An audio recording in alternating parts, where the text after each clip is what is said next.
부활의 증인이라는 그런 제목을 가지고 하나님 말씀을 듣도록 하겠습니다.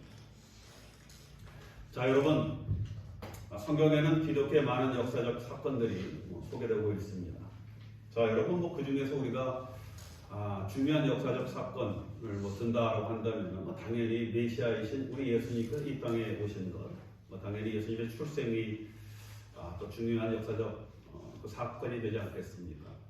그것뿐만 아니라 그 예수님의 죽으심과 이 부활도 중요한 역사적 사건이다라고 말씀을 드릴 수가 있습니다. 자, 예수님의 죽으심과 부활의 사건이 우리에게 어떤 사건보다 중요한 것은 당연히 이것이 우리의 죄 사함과 영생으로 이어지는 결국 우리의 산소망이 되기 때문에 그렇지 않습니까? 이것이 정말 우리에게 소망이 되기 때문에 우리 굉장히 중요하게 여겨지게 되어지는 겁니다. 자, 여러분, 우리가 그동안 저희 교회에서는 이제 사복음서를 집중적으로 읽으면서 우리 주님의 이 복음의 말씀에 대해서 우리가 공부했던 그런 기억이 있습니다. 자, 우리가 아는 것 같이 복음은 기쁜 소식이다라는 그런 뜻들을 우리가 잘 알고 있는데, 자, 그런데 여러분, 우리가 복음서를 이렇게 쭉 읽다 보면은 예수님의 탄생과 공생의 뿐만 아니라 우리 예수님의 고난과 또 십자가의 그 죽으심에 대해서도 소개를 하고 있지 않습니까? 어떻게 보면 이 복음이라는 것이 어떻게 보면 십자가와 그 죽으심에 더 포커스가 있다라고 말씀을 드릴 수가 있습니다. 자, 여러분들은 왜 예수님의 고난과 십자가의 죽으심이 복음이 되는지 여러분 아십니까? 여러분, 고난과 십자가의 죽으심이 복음이 되는 것은 예수님의 고난과 십자가의 죽으심이 대속의 죽으심으로 끝나는 것이 아니라 부활로 이어지기 때문에 또 부활이 승천의 사건으로 이어지기 때문에 그런 것이다라고 말씀을 드릴 수가 있습니다. 자, 그런데 여러분, 더 중요한 것이 있죠. 자, 여러분, 많은 복음들, 이러한 복음을 알고 있습니다. 예수님께서 나의 죄를 대속해서 십자가에 죽으셨다. 그렇죠? 그리고 부활하셨다는 이러한 복음을 우리가 잘 알고 믿고 있습니다. 자, 그런데 복음을 알고 믿는 것으로 끝나는 것이 아니죠. 그렇죠? 여러분, 복음은 그냥 내가 그런 사건을, 어떤 그런 팩트를 알고 믿는 것으로 끝나는 것이 아닙니다. 로마서 2장 17절 말씀에 보면 이렇게 말씀을 하고 있죠. 복음에는 하나님의 의가 나타나서 믿음에 이르게 하나니 기록된 바 오직 의인은 믿음으로 말미암아 살리라 한 것 같다라고 이렇게 말씀을 하셨습니다. 복음은 하나님의 의가 나타나서, 그렇죠? 이러한 복음을 믿는 믿음이 우리 안에 또 다른 믿음이 생기게 한다는 겁니다. 자, 여러분, 복음이라는 어떤 역사적 사건들이 복음서에 있지 않습니까? 자, 우리가 이것을 그냥 믿을 때 우리에게 또 다른 믿음이 생긴다라고 성경은 말씀을 하고 있고, 그리고 의인, 즉 하나님의 자녀들은 이러한 믿음으로 산다라고 말씀을 하고 있습니다. 자, 여러분, 오늘 우리 교회가 올해 한 해도요, 저희들의 목표가 믿음으로 삽시다입니다. 믿음으로 삽시다. 그렇죠? 자, 여러분, 이것은요, 복음을 믿는 믿음이 우리 안에 새롭게 형성시킨 그 믿음으로 산다라는 그런 말씀 아니겠습니까? 자, 여러분, 성경에 보면요, 이런 믿음으로 산 사람들에 대한 말씀들이 이어지고 있어요. 많은 분들이 이런 믿음으로 살았습니다. 자, 그래서 복음서 다음에 나오는 이 사도행전을 보면요, 자, 이런 분들의 삶의 스토리다라고 말씀을 드릴 수가 있습니다. 자, 여러분, 예수님께서 십자가의 죽으심으로 만약에 끝났다고 한다면 우리의 믿음도 끝난 것 아니겠습니까? 돌아가셨으니까 그것으로 끝났다라고 한다면 우리가 믿음을 가질 필요가 없겠죠. 자, 그런데 예수님께서 죽음에서 부활하셨습니다. 자, 그리고 여러분, 부활하심으로 만약에 끝났다고 한다면 또 무슨 의미가 있겠습니까? 그건 예수님의 사건만 되는 건 아니겠습니까? 그런데 예수님은 부활한 것으로 끝나는 것이 아니라 하늘에 오르셨고, 그리고 오르신 것으로 끝나는 것이 아니라 우리에게 오늘 말씀해 보니까 성령을 보내주셨다라고 말씀을 하고 있습니다. 자, 여러분, 그리고 보내주신 성령은 여러분 단순히 은사와 능력 체험을 하라고 우리에게 주신 것이 아니라 여러분 두 가지 이유를 오늘 우리에게 말씀을 하고 있다는 겁니다. 자, 여러분, 첫째는요, 우리 주님께서 부활하시고 승천하셔서 성령을 보내주신 이유는, 첫 번째는 부활의 사건이 우리의 사건이 되게 하시기 위해 그렇게 하셨다는 겁니다. 자, 여러분, 부활이요, 나의 사건이 되어야 되지 않겠습니까? 뭐 부활, 우리가 어떤 그런 팩트를 그냥 알고 믿는 것으로 끝나는 것이 아니라 그것이 나의 사건이 되기 위해서는 내가 부활을 믿어야 한다는 겁니다. 자, 그런데 내가 경험해 보지 못한 것 아니겠습니까? 그렇죠? 뭐 부활, 뭐 우리 주님만 경험해 봤지 누가 부활을 뭐 경험해 보겠습니까? 이건 미래의 사건들 아니겠습니까? 미래에 일어날 그런 사건들을 믿는다는 것은요, 여러분 이게 쉬운 것이 아니거든요. 사람이 이성으로 된 것이 아닙니다. 그래서 성령이 외지 않고는 우리가 부활의 사건을 믿을 수 없게 되어진다 하는 겁니다. 자, 성령은 우리가 부활을 믿고 그리고 소망을 가지게 한다는 겁니다. 자, 여러분 우리가 이제 성경을 읽다 보면 이런 이야기를 하죠. 성경에 뭐 죽었다 살아난 사람 이야기가 나오죠. 나사로 이야기가 나옵니다. 자, 그런데 우리는 나사로를 다시 살았다라고 이야기하지 부활했다라고 이야기하지 않습니다. 왜 그렇습니까? 나사로가 죽었다 다시 살아났지만 그렇지만 그도 살다가 나중에 늙게 되어지면 다시 죽었기 때문에 그렇습니다. 자, 여러분 부활은 영성으로 다시 살아나는 것을 말씀을 하는 거예요. 성령을 소유한 자들만이 여러분 이 부활을 경험을 하게 되어진 겁니다. 그리고 이 부활을 믿는 그런 자들만 마지막 날에 부활의 경험을 하게 되어진 겁니다. 자, 여러분 두 번째로 성령은 우리가 사도행전적 삶을 살게 하신다는 겁니다. 우리가 성령을 받으면요, 그냥 믿음으로만 살고 그냥 나중에 천국 가는 것이 아니라 우리가 지금 이 땅에서 사도행전적 삶을 살게 하신다는 겁니다. 자, 여러분 우리가 사복음서 다음에는 사도행전이 나오진다라고 말씀드렸죠. 만약에 사복음서만 있고 뒤에 사도행전이 없다라고 한다면 여러분 그건 정말 대단히 큰 어려움에 우리가 또 직면하게 되어진 것 아니겠습니까? 자, 우리의 믿음은 복음에서 끝나는 것이 아니라 반드시 사도행전으로 넘어가야 하는 겁니다. 자, 그래서 여러분 사도행전이 없는 복음은요, 온전한 복음이 되어지지 않는 겁니다. 자, 우리가 십자가의 대속을 믿는 믿음은 부활의 믿음이 되어야 하고 부활의 믿음은 반드시 사도행전적 삶으로 이어져야 하는 겁니다. 나는 부활의 믿음이 있습니다라고 하면서 우리의 삶이, 그렇죠? 이 사도행전에 나타나는 많은 우리의 어떤 믿음의 조상들의 그 삶을 따라가지 못한다라고 한다면 여러분 이것은 참 부활을 믿는 그런 믿음이다라고 말씀을 드릴 수가 없습니다. 자, 여러분 그러면 사도행전적인 삶이 무엇입니까? 자, 여러분 사도행전적 삶은 복음서 다음에 나오는 사도행전에서 많은 제자들이 그 삶을 살았습니다.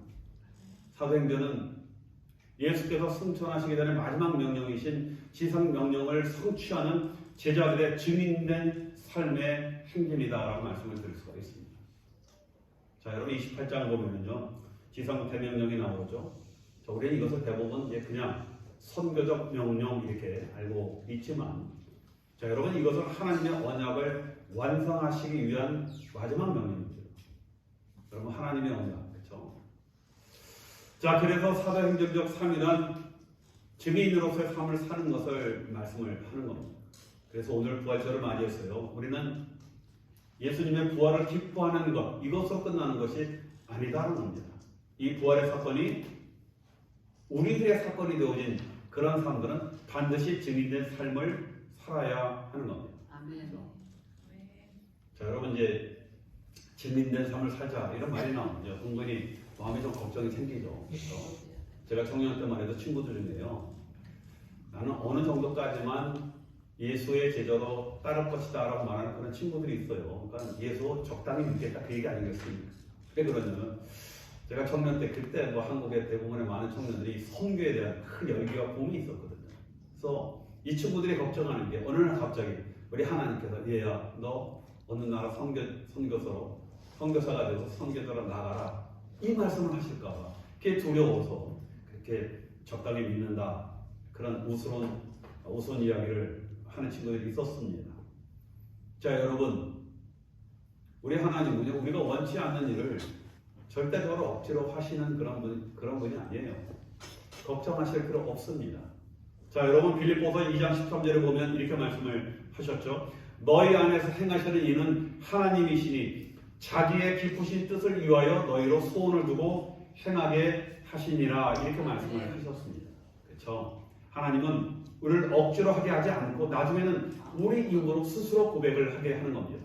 당장은 내 뜻이 아니지만 나중에는 그것이 정말 나의 소망, 나의 기쁨, 나의 바람이 되게 그렇게 만드신다는 거예요.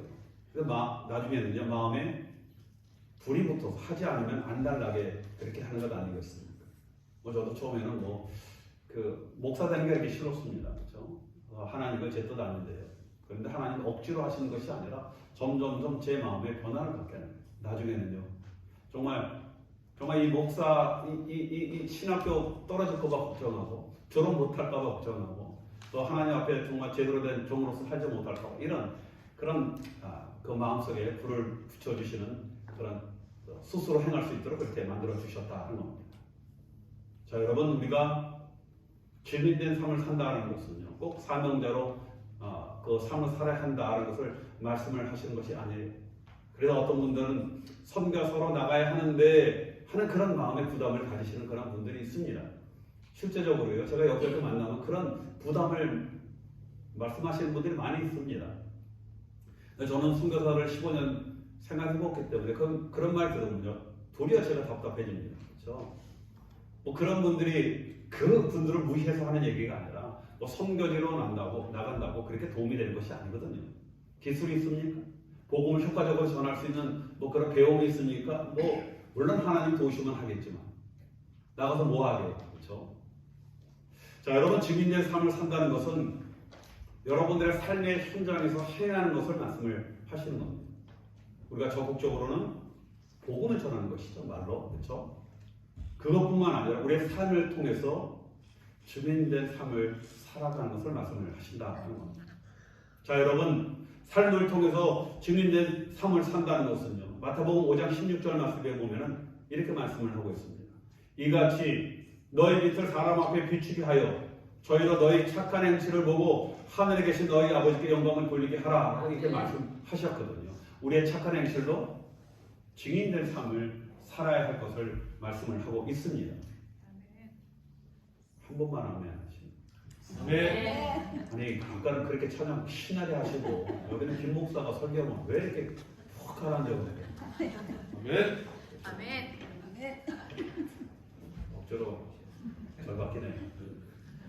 자 여러분, 또 하나의 복의 통로가 있습니다.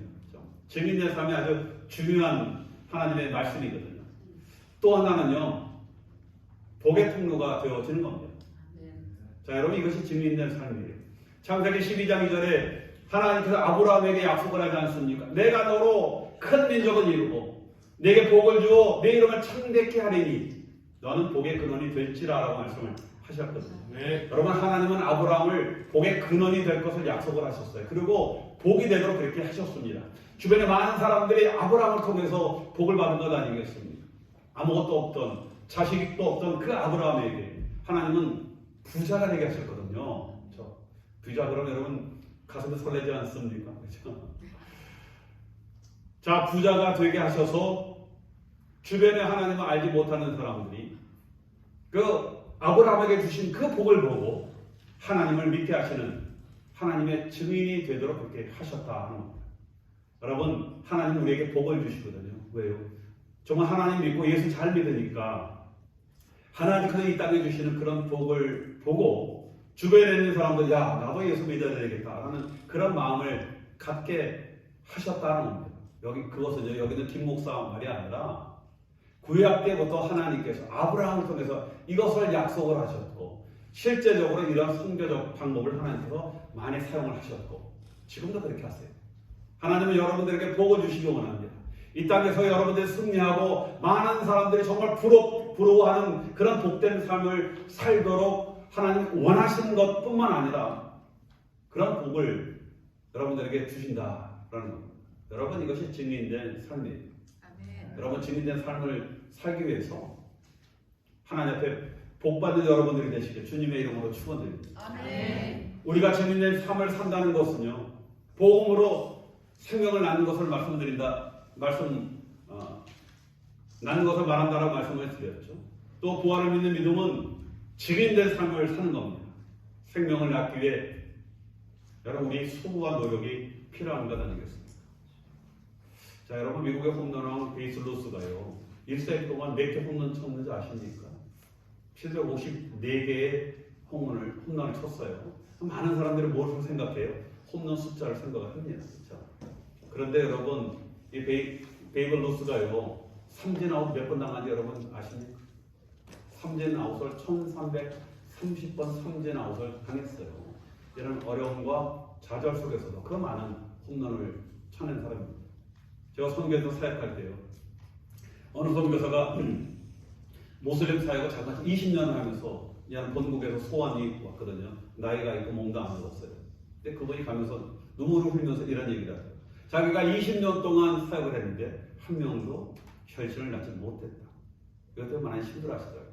근데 여러분 가시적인 열매는 없다 하더라도 그분이 뿌렸던 아름다움, 그렇죠? 정말 그 행실과 그 열매들이 반드시 생명을 낳게 되어지는 거거든요. 아멘. 자, 여러분, 자, 우리 때로는 생명을 낳기 위해서 또 수고와 노력이 필요합니다. 또 여러분 우리가 지향해야 할 그런 교회는 바로 이런 사도행정적인 그런 교회를 말씀을 하고 있다 하는 겁니다. 비록 때로는 실패와 또 어려움이 있음에도 불구하고 이런 실패와 어려움을 두려워하지 않고 또 주님의 영광을 위해서 우리에게 맡긴 귀한 사명들을 감당하는 그런 교회를 말씀을 합니다. 자, 여러분 때로는 이런 실패와 어려움 속에서도 하나님께서 우리에게 약속을 하셨죠? 내가 너와 함께 하겠다고 약속을 하셨습니다. 아멘. 자, 여러분 말씀드렸습니다. 모든 교회는 반드시 사도행정적 교회로 넘어가야 돼요. 아멘. 그렇죠? 그러기 위해서 나뿐만 아니라 우리의 가정, 사업 모두가 이런 사도행정적인 믿음을 가지고 여러분 증인된 삶을 살겠다라는 그런 각오와 헌신이 있어야 하는 겁니다. 자, 그러면 하나님께서 우리를 사용을 하십니다. 하나님께서 우리가 성령으로 기름 부어 주십니다. 아멘. 오늘 주님의 지상 명령을 받아 또 승리의 세대로 하나님의 병 먹는 또 저와 여러분이 되시길 주님의 이름으로 축원드립니다. 아멘.